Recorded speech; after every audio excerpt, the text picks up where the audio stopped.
La confiance en soi est le sentiment d'assurance et de sécurité de celui qui peut se fier à lui-même. Elle n'est en aucun cas innée et s'acquiert plutôt petit à petit. Je me permettrai de vous donner des clés de celle-ci. Alors, la première clé est la pratique de la vie consciente. Pratiquer la vie consciente, c'est prendre le recul nécessaire pour enlever ses œillères et regarder la réalité au-delà des apparences.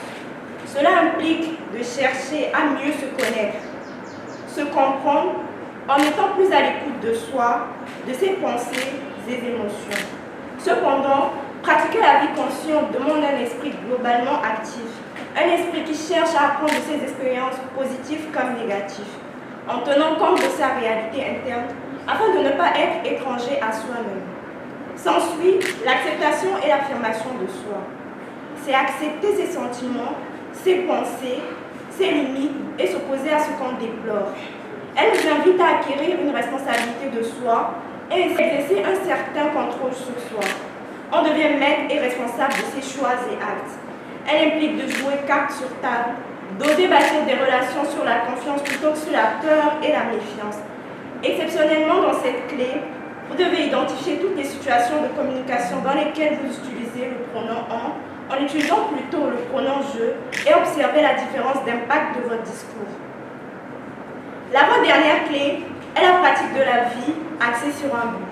Il s'agit ici de se fixer des buts dans tous les domaines de la vie et d'évaluer les résultats de ses actions et aussi d'oser les remettre en question si l'on n'évolue pas dans la direction souhaitée.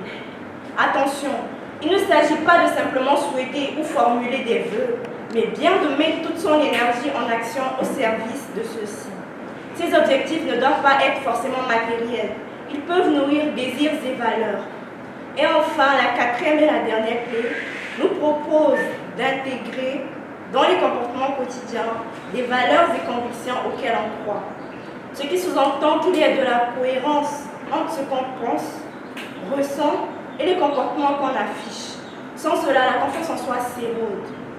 Cela implique de tenir sa parole et ses promesses, de respecter ses engagements, de définir ses principes de conduite et de ne pas les trahir au premier coup de feu.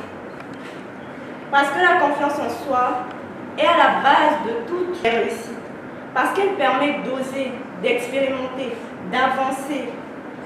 Parce qu'elle ouvre l'univers de toutes les possibilités. Mesdames et messieurs,